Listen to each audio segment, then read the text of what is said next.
couple of different colors today. You don't necessarily have to, it's just kind of so that y'all can distinguish when you're looking at that on mine on the screen. Alright, so the linear parent function, y'all have heard me use that terminology quite a bit, and I'm going to keep using it, so just make sure you're familiar with what I'm talking about. The parent function is the function that we start with. It is the basic function that your others stem from, or where they come from. Does that make sense? Okay, so the linear parent function is f of x is equal to x.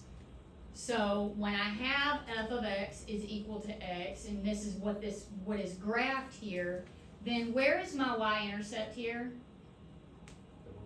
It's at the origin, so my y-intercept is at 0, 0. And I have a slope of what here?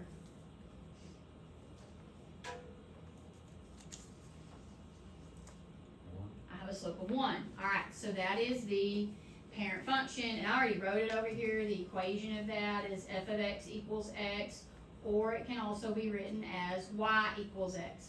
Now I'm going to tell you this, you will see, probably in the very near future, on a test question that is going to ask you, what is the linear parent function? Which means I'm asking you to know that that's what I'm, like, that you're going to have to write f of x equals x. Like, I need you to know that parent function, okay? Other functions that we deal with later in the year, we'll talk about their parent function. But every linear equation that you've seen, every one that we've graphed so far, they all stem from this original function. Everything else is just a transformation of the original function. Is everybody okay with that? So, which is what this says right here. A linear parent function can be transformed or changed. Things that we can change, there are quite a few. Today we're going to talk about something specific, but like, things can be changed. I can change the y-intercept, meaning I move my graph up and down. I can change my x-intercept, meaning I move my graph left and right. Those are the two we're going to look at today. I can do a reflection, which is going to basically flip my graph over. And then I can do what we call shrink and stretch, which last year y'all looked at dilations. So y'all remember that, where you multiplied by a number greater than 1, your figure got bigger, because y'all didn't do lines in 8th grade transformations. Y'all did like a shape. You would have like a quadrilateral or a triangle or something on the coordinate plane, and you would have to like reflect it across the x or y axis, or slide it left and right, or you would dilate it, making it bigger, or you would shrink it down and make it smaller. So depending on whether you multiplied by a number more than 1 or less than 1. Everybody okay with that? So we're going to look at all of those. Today we're specifically going to be looking at what is called a translation, which last year y'all did translations. A translation is a slide. So I'm going to slide my graph up, down, left, right. That's what we're going to look at today. Is everybody okay with what we're looking at? Okay. What I don't want you to, so these are translations, or this is a translation, or a slide. What I want to be careful is we know the difference between the word transformation and translation. So transformation is all of the types of changes that I can make. A translation is a specific type. Is everybody okay with the difference in transformation and translation? Don't get them mixed up. Alright, so when f of x is transformed by f of x plus d, f of x being my original function, okay, plus d, and it's not always plus, that's just how they write it, okay? We'll kind of talk about why that is in just a second. Then the linear function shifts or is translated vertically. What does vertical mean? Up and down. So I'm going to draw some arrows up and down. Alright, so I'm either translating it up or I'm translating it down. So I'm going to slide up or I'm going to slide down. Alright, so if I look at this right here, we're going to kind of put this on the graph so we can see what we're looking at here. If I have my original function right here, f of x equals x, and I add something to it, what do you think is going to happen if I add something to this? It's not going to go through the origin. It's no longer going to go through the origin. It is going to go up by whatever the value of D is. If D was 7, then it would go up 7. If D was 12, it would go up 12. Does that make sense? Pretty straightforward, all right? If I had f of x minus D, what do you think is going to happen here? Go down. It's going to go down. So I'm going to start with wherever and because I'm up and down, and my y-axis is my up and down, then I'm going to start wherever my graph is. In this case, it's at the origin. Then I'm going to start with that, and I'm going to move my whole graph up by whatever or down by whatever. Does that make sense? Now, if my y-intercept for the function, because they don't always start with the parent function.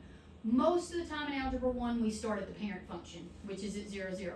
But not always. So if I had a line that was up here, and say it was x plus 2, like that was where I started, okay? Then I would have that original line at x plus 2, which would be right up here. Does that make sense?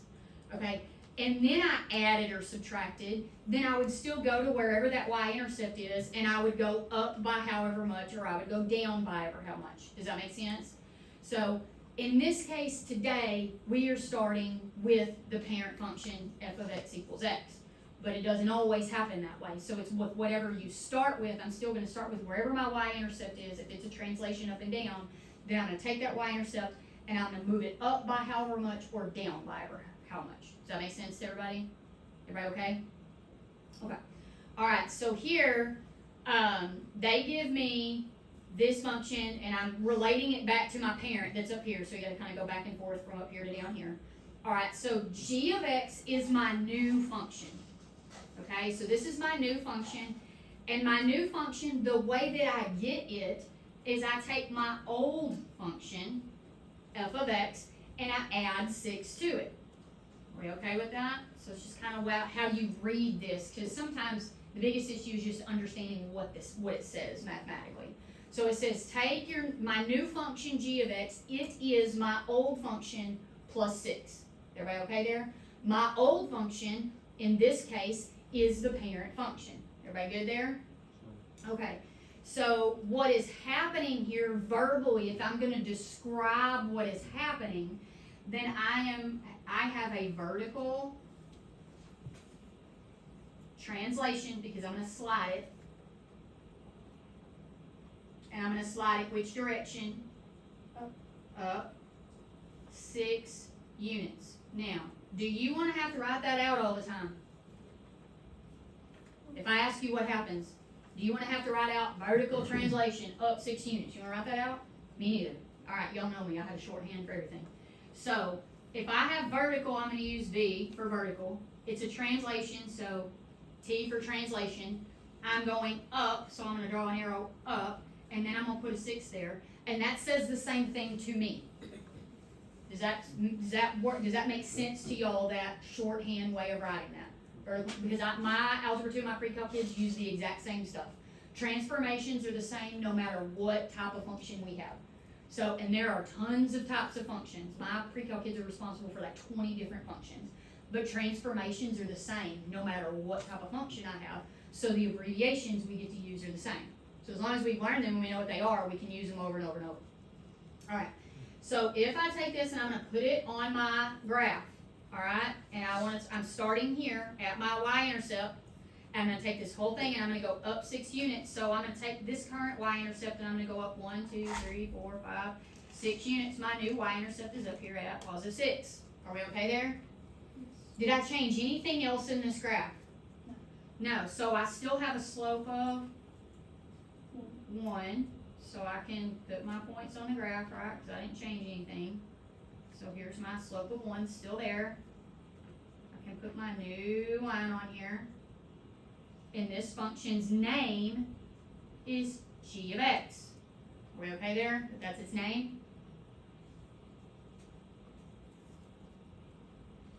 Okay, so how are these 2 lines related? What would you say about them? They're parallel, which we talked about before the break. Are we okay there? That same slope, they're going to be parallel, okay? All right, so now let's go over here and let's look at this function over here. This guy, h of x, this is his name, okay? That says h of x, it says take f of x, which is my original function, and do what with it? And move down to 5. move down 5. So I'm gonna label that one, instead of VT with an arrow going up, I'm gonna do VT with the arrow going down. VT with an arrow going down, Minus and 5. So, alright, so the arrow takes care of the sign, okay? So I don't have to put a -5 there because the arrow going down says negative. And this arrow over here says positive. So we don't ever put a sign on there. It's just the number because the arrow takes care of the sign. Is everybody good there? Yes. Alright, we're gonna write that down for him here in just a minute. Alright, so we got that. So if I'm going to my graph up here, I go back to my original function and all I'm changing is that I'm going down by 5. So I'm gonna start at the y-intercept. 1, 2, 3, 4, 5. And I'm here. And because that distance is, I could start at any point and go down 5, right? Because my slope stays the same. But if I'm just gonna do it like this because it's easy, but I could go really to any point on that graph and go down by 5 units, and it would get me all the points on this graph.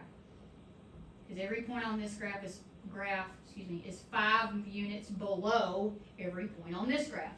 Is that logical to y'all? That's its distance. Alright, and this guy, his name is h of x. Everybody okay with what happens there? Any questions or we're good?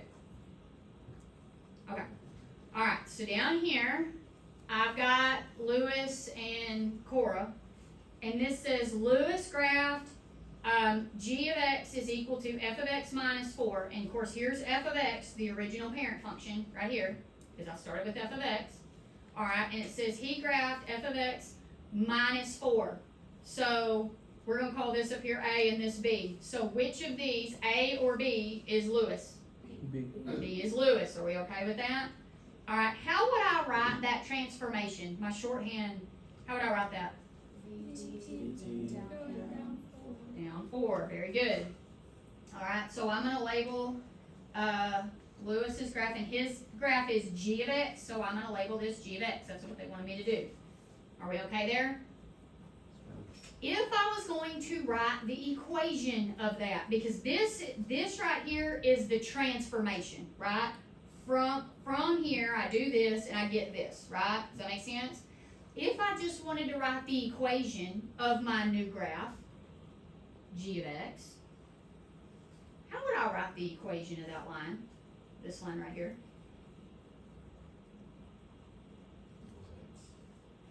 Okay, well this is f of x equals x. So what is the equation of this right here?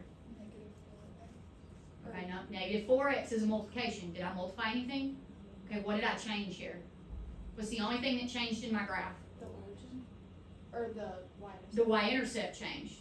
So what is my slope of this graph?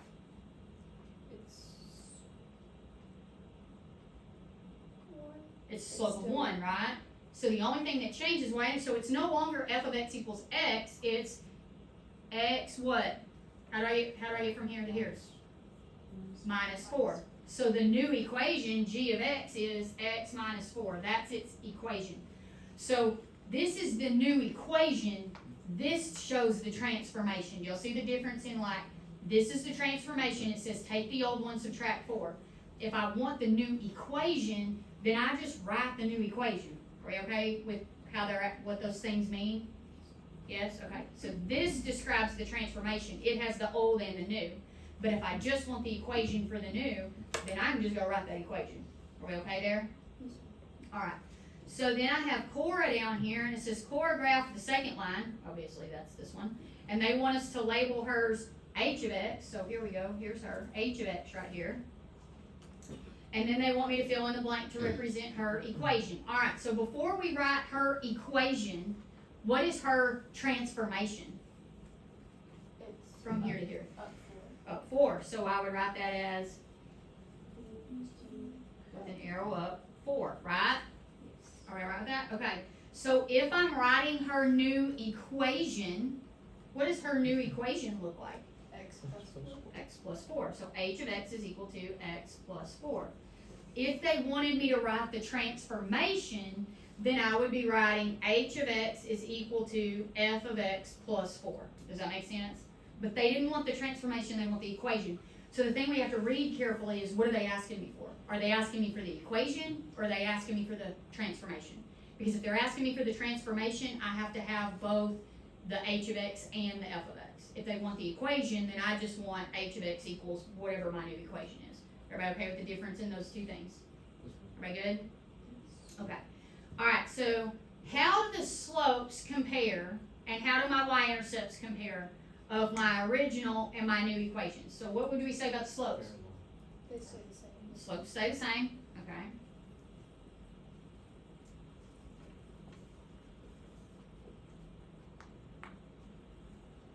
Alright, now let's talk about Luis. What can we say about Luis's y-intercept in comparison to the parent function? What happened with his y-intercept? It goes down.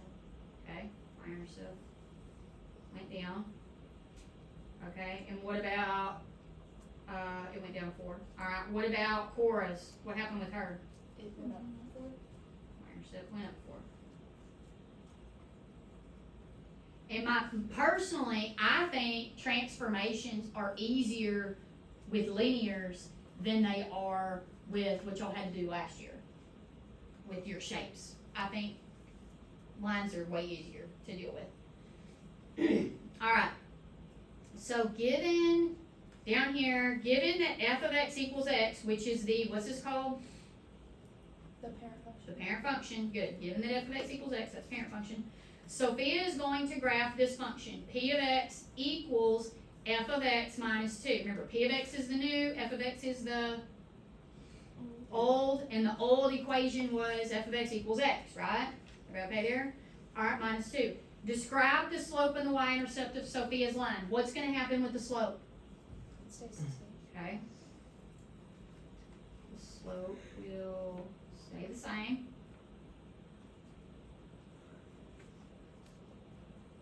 Alright, what will happen with her y-intercept? It'll go down too. Okay, and the y-intercept will go down to, if I asked you to write me the transformation, how would we write that?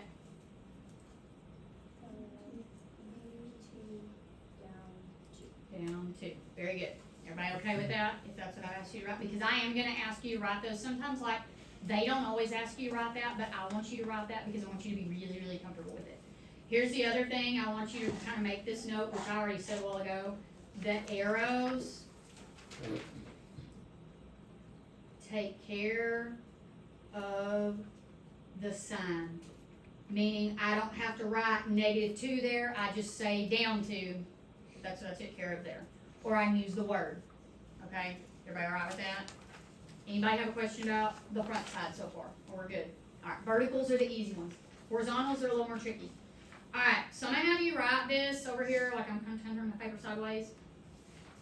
When I have a parentheses, because that's what we're about to see, and I'm going to have plus or minus some number inside my parentheses, this means I'm going to have an opposite situation. And that will make sense in just a few minutes. So just write it for right now, and then I'm going to explain what I'm talking about. So do y'all remember when we were doing the point slope form of a line? Y'all remember that? And we had an ordered pair, right? And like say they gave me the ordered pair 2, 4, right? When we put that into that point slope form, you remember the point slope form had y minus some number, right? It was like y minus y1 is equal to m times x minus x1, right? And every single time, because that equation had the subtraction in it, the number was actually the opposite of the point. The sign was the opposite. Does that make sense? So if my point was positive 2, then I had minus 2 inside that parentheses, right? And if my point was positive 4 for y, then it would have been minus 4 inside the parentheses. Is that, y'all remember what I'm talking about there? Okay. So we have that same kind of situation going on right here. I have f of x minus c. Okay? So that's the same as me doing y minus y1 or x minus x1. The same situation happens. It ends up being the opposite sign. Everybody okay with what I'm talking about there? Y'all follow me so far? Okay. So what happens when we have this situation is we're going to take and we're going to set our parentheses, whatever it is, and we would set it equal to 0. Now, in reality, we're not going to have to do this every single time. We're going to do it one time so that we can prove that this happens. But like, it's kind of a waste of time to have to do that every single time, because once we know that that's what happens, it's no longer necessary to have to write it all the way out. Is that logical to y'all? So if I took this situation right here, f of x plus c, and I'm gonna go ahead and write this part in right here. This is gonna be, my translation is, my stuff's gonna be horizontally shifted, and it's gonna be to the right or to the left, depending on how this comes out. So we're gonna kind of, basically right now what we're about to do is we're about to prove why we can do shorthand on things, because we like to do shorthand when we write things out all the time. Alright, so if I took my parentheses, because this is what I said take your parentheses, and I said set it equal to 0. So if I had x plus c, and I set that equal to 0, and I wanted x, then I would have to get rid of c, right? How do I get rid of c? Subtraction. I'm going to subtract it. So if I subtract it on this side, I subtract it on this side, right? Everybody with me? Yes. Alright, so when I do that, it cancels over here and it leaves me with x, which is what I need, equals, and I no longer need the 0 because I can just put my c there, right? So now I have x minus c. So what looked like it was going to be positive ended up being negative. Does that make sense? So if I have a positive c inside here, what's going to happen is I actually end up with a negative c, so I'm going to end up going to the left by whatever that value of c was. Does that make sense to y'all? Yes. Okay. Then, so that means if I had x minus c, what do you think is going to happen here? It's going to end up going the other direction, because to get rid of negative c, I'm going to have to, or minus c, I'm going to have to add it to move it to the other side, and it goes away, and so I have x is equal to positive c, or just c. So that means my x minus c actually, because c becomes positive, which means I'm going to go to the right. And I draw my arrows left and right. If you want to use L and R instead of drawing that arrow, I'm okay with that when we get to the shorthand. It's really kind of up to you. It makes no difference to me. I don't care. Alright, so I kind of like arrows, so I do it that way. Alright, so if we kind of put this into, let's put some numbers in here, and let's take a look at what happens. Remember, this m of x would be my new function. F of x is my old, or f is the old, right? Then I would, if I'm proving it mathematically, then I would say x minus 1 is equal to 0. I'd set the parentheses equal to 0. Then I would have to add the 1 to get the x value changed by itself. And I would end up with x is equal to positive 1, right? Okay, so this is, it's inside the parentheses. Anything inside the parentheses is horizontal. Okay, that's the other thing, is parentheses are horizontal. Out here, these were on the outside. Where am I at? Here I am. These are on the outside. They're not inside the parentheses. It stays as is. It's vertical. Well, okay, there. That's the same as your plus b value, really, is what happens. These back here, though, this is an x value that is changing. And x values, when x values change, that's left and right, right? If we think about ordered pairs, the x value is left and right, yes? All right, so this would be, again, we're not going to write it out every single time. This would be a horizontal translation, right, 1 unit. And I don't want to write that out every time. So what do you think that abbreviation is going to look like?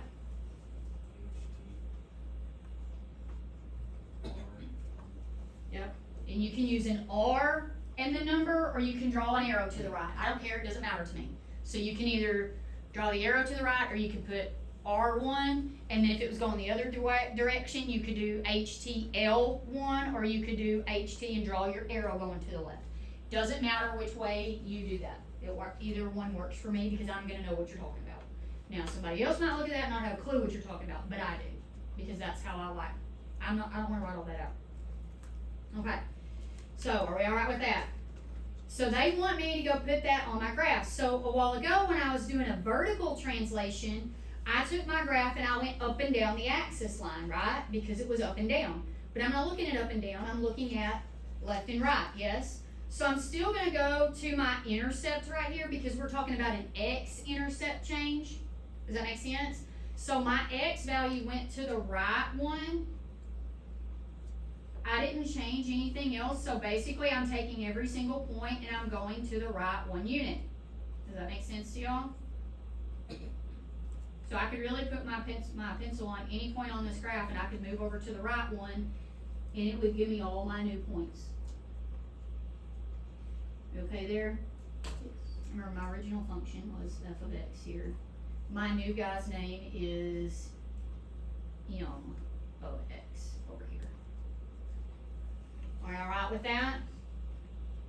Okay. Alright, so now if we look at this one, what is going to happen here? What do you think's happening? It's gonna be negative. It's going to end up being negative, so how do you think I'm going to write that? HT with the arrow left. To the left by 7 units. And here's the deal, like if you struggle with that and you can't just do it the opposite, then you can do this, you can do x plus 7 is equal to 0, and you can subtract 7, and you get x is negative 7, which means I've got to take my x-intercept and move it to the left 7 units. That's really all I'm doing, is I'm taking an intercept and I'm moving it. Everybody okay there? But you don't have to do this if you understand that if it's inside the parentheses, it's going to be the opposite sign. So it's going to be the opposite direction of what it looks like it's originally going to be. Everybody okay with that? Okay, so I go to my x-intercept, which happens to also be the y-intercept. Doesn't matter because this happens to go through the origin, okay? Doesn't matter. But I'm going to go to the left 7 units. So I'm going to count over 7 right here. And every single point I could go to the left 7, right? But I know my slope didn't change, so I can just continue doing my points like this. Are y'all okay with that? Are we gonna get to the point where you have to do both? Yes. And here's the deal too, and this is called what artifacts. Okay. So if I started, let's say my original function wasn't the parent function. Let's say my original function was 2x plus 3, right? Then my original function would have a y-intercept right here, and I don't know what the x-intercept would be. I have to count backwards and get it, which would not be a nice place. But my process would still be the same. I'd start wherever that line is, and if it's a vertical shift, I'd count up from my line, and if it was a horizontal shift, I'd count left or right from wherever that intercept is. Does that make sense? Now the nice thing is, most of the time, they give you a graph where you can visually count up or count left and right, and you'll be able to see it. Does that make sense? In Algebra 2, they don't do that. They don't give it to you. They give you a function, and they just ask you what the transformation is. Here's the nice thing. Your transformation is the same regardless of the type of function. So once we learn what they are, we really don't have to see the graph. We just have to be able to look at this and know what's happening. And if you can do that, then you don't have to waste time graphing stuff because you just know what it is. But like you're not going to be there right now. That takes time. But after we do it over and over and over all the way through high school, you get to where you just know what it is and you don't have to think about it anymore. Does that make sense? And these, for the most part in Algebra 1, they start with the parent function. But they don't always do that. So I don't want you to think, oh, well, it's always going to be starting at f of x equals x. Not necessarily. But if they give you something else, they usually give you a graph. So you can at least see what that looks like. The parent function, you're expected to know what that graph looks like. Okay, so here's what I also want you to see here. Because this graph goes through the origin, when I went to the left 7, it also pushed it up, right? So a move to the left and a move up look the same.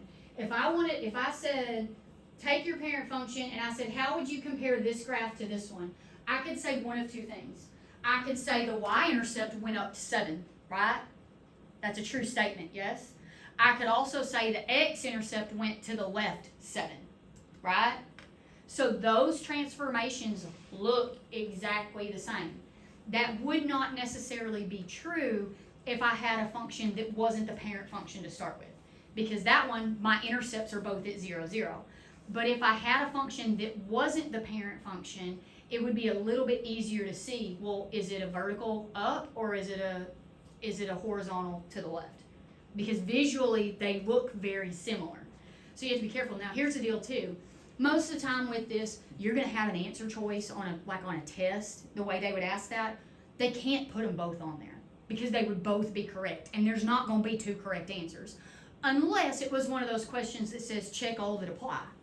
And you could say, from this parent function, you could say, well, it could be a vertical translation up 7, or it could be a horizontal translation left 7. Both of those are true statements for this particular, from f of x to r of x. Does that make sense? But the likelihood that they would give it to you is not. It's usually not that. It's going to be one or the other, unless it was a check all that apply type thing. Does that make sense? Everybody okay with that? Okay. All right. So let's kind of move on. All right. So Camilla graphed g of x is equal to f of x minus 5. So which one of these? Let's call this one A and this B. So here's A up here. Here's B down here. Which of these would be Camilla? Okay. Why is it B? Because it's down 5. Because it's down 5. Oh. Is that what this is? No, it'd be up. It'd be A. Okay. So why? Because you flip it. It'd be a different sign. Okay, so this tells me that I'm doing what type of transformation? What does this say? That you're going down. Well, it says it's going up. It looks like it's going down. I don't know how that's like. Okay, if it's inside the parentheses, here's the deal. Here's what I'm looking for. Is my addition or subtraction inside of parentheses or outside the parentheses? Inside. Insides are which direction? Left, right, up, down, left and right. Okay? So what I like and what I'm going to have you do on your assignment is what I want you to immediately decide is it vertical or is it horizontal? Decide that first. So if it's inside the parentheses, I know that it's horizontal, right? I know it's an HT. If it was outside the parentheses, like over here, then I would say it's VT. And you need to decide that first. Okay? All right, so it's inside the parentheses, it's HT. What do I know about HTs? Huh? They move left and right. What else? What's tricky about HTs? They're going to be the opposite, right? It's left and right. It's going to be the opposite. So, is it going to go to the right or is it going to go to the left? It's going to go to the right because it's the opposite sign. Yes? It's going to go to the right file.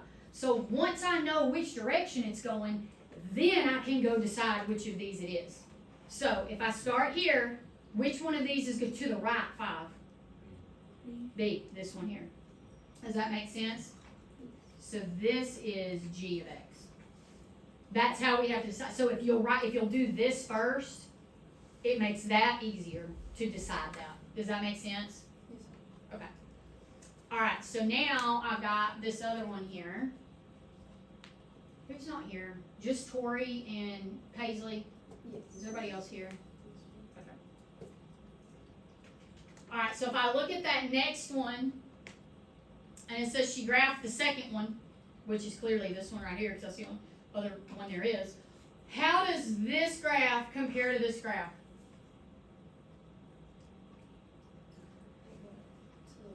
It went to the left. Now, I could also say that it went up, right?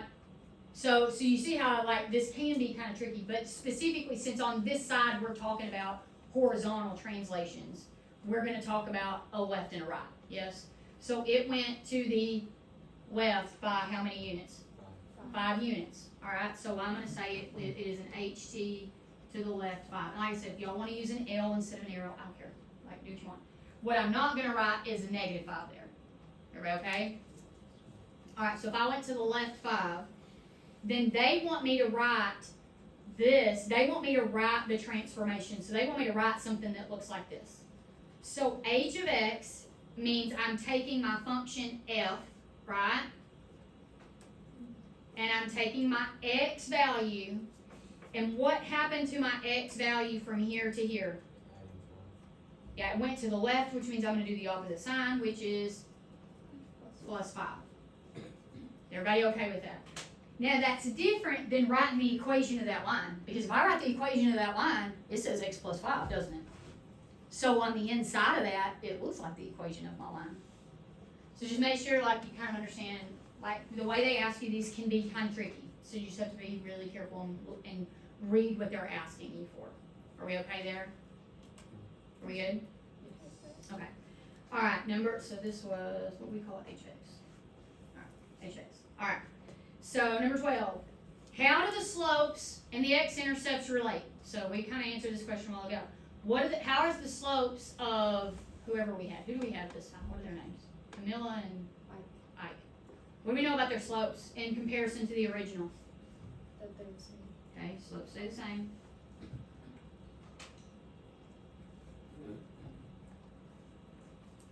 Alright, what happened with Camilla's x-intercept? It moves. Which direction? To the right. Okay. Went right. Alright, what about Ike? Moves to the left. Alright, x-intercept. Went left. 5. So I always call parentheses like opposite world, because it is. It's kind of like when you first learn integers, like that's kind of opposite world, right?